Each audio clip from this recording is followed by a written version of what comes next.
নমস্কাৰ সকল পোনপ্ৰথমে আপোনালোকক নতুন বছৰৰ শুভেচ্ছা জনালোঁ। আশা কৰোঁ 2026 বৰ্ষটো আপোনালোকৰ সকলোৰে ভাল হওক। আজি বছৰৰ প্ৰথমটো দিন, প্ৰথমখন মেচ পৰিছে আমাৰ। আজি এনেকুৱা লাগিছে কি আজি মেচখনৰ ওপৰত ডিপেণ্ড কৰিব আমাৰ বছৰটো কেনেকুৱা যাব। প্ৰথমটো দিন আৰু প্ৰথম ৰাতিপুৱা ইমান বঢ়িয়া বতৰ, একদম ধুনীয়া বতৰ একদম। ৰাতিপুৱা অলপ কুঁৱলী দি আছিল কিন্তু বৰ্তমান এতিয়া ৰ'দটো দিছে ধুনীয়াকে।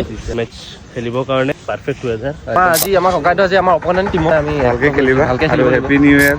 এয়া 2026 চনৰ প্ৰথমটো টছ। পিছে আজি খেলখন আছিল আদৰ্শ যুৱক সংঘ আৰু ডায়মণ্ড ক্লাবৰ মাজত। অৰ্থাৎ আমি চেঁচা খুচুৰা পইচাটো ওপৰলৈ দলিয়াই আদৰ্শ যুৱক সংঘই টছ জিকি বেটিং কৰিবলৈ সিদ্ধান্ত কৰিলে আৰু আমিবোৰে অলপমান প্লেনিং কৰি ফিল্ডিং কৰিবলৈ সাজু। সকলোৱে বগা পোচাকযোৰ লগাই মেচখন জিকাৰ এটা আশা লৈ ফিল্ডলৈ। মেচখন একদম জেং চলি গৈ আছিল। এনেদৰে জেং হৈ আদৰ্শ যুৱক সংঘৰ 82 ৰানতে অল উইকেট ডাউন হয়।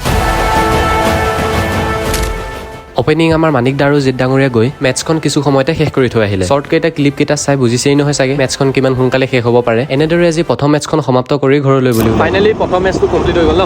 জেং হ'ব বুলি কৈছে মানে জেঙে হৈছে, 5 মেচত জেং হৈছে। তাকে আজি ভিডিঅ'টো ইমানতে সমাপ্ত কৰিলোঁ। নেক্সট মেচত আপোনালোকৰ মাজত আকৌ আহিম।